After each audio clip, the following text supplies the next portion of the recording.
लोग ऐसे जगह पर खड़े होते जहां पर सुंदरता हो, जहां पर सब कोई हो, हरियाली हो, सुंदर वातावरण हो, ऐसे जगह मनुष्य ठहरते हैं। लेकिन भगवान ने देखा तो एक कुटिया है जहां पर कोई भी जीव जंतु नहीं है, अकेला एकांत पड़ा है, और वहां पर एक शिला है, और वहां भगवान का नजर पहुंच गया।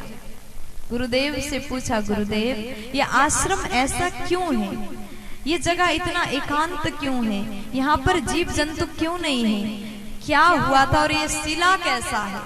इशारा करके हाथ से दिखा करके पूछा है गुरुदेव से। गुरुदेव बोले, राम आप धन्य हैं, इस स्थान पर किसी का नजर नहीं पड़ता, लेकिन आपका पड़ गया। जिनके ऊपर दुनिया वाले नहीं देखते ना, उनके ऊपर भगवान देख लेते हैं। गुरुदेव ने कहा कि राम आपका नजर पड़ गया है तो सुन लीजिए।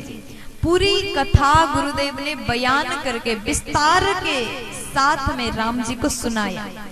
लेकिन वो पूरी कथा गुरुदेव ने क्या क्या सुनाए, बाबा गोस्वामी जी ने लिखा नहीं है। बस इतना लिख दिया कि गौतम ऋषि की नारी थी और उनको मुनि का श्राप लगा, और गौतम जी के श्राप के कारण गौतम की नारी शिला बन गई है, पत्थर बन गई है।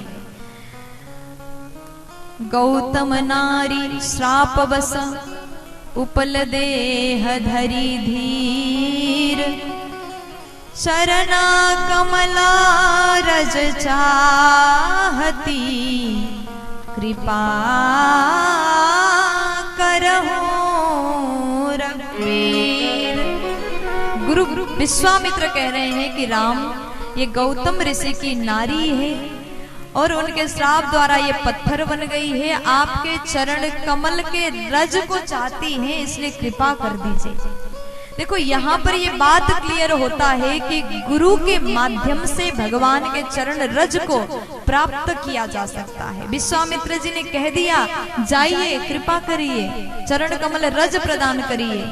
राम जी ने जैसे सुन लिया, गुरुदेव के आदेश को पाकर के तुरंत भगवान गए और अपने चरण कमल रज रख दिया।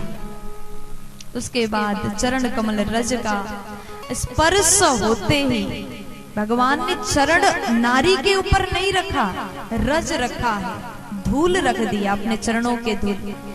उसके बाद चरण धूल का स्पर्श होते ही अहिल्या जी सुंदर नारी बन के प्रकट हो गई, भगवान का स्तुति किया।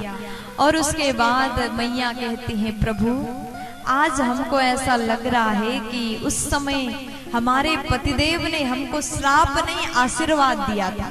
भगवान बोले, मैया आपको आपके पतिदेव ने श्राप दिया था और आप उसको आशीर्वाद मान रहे हैं।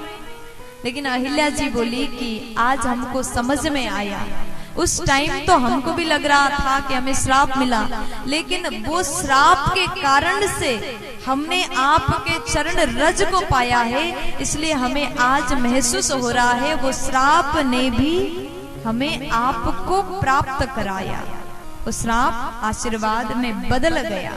इसलिए कहते हैं जीवन में साधु संत अगर आपको बुरा भी कहें तो आपके अच्छाई के लिए ही बोल रहे हैं।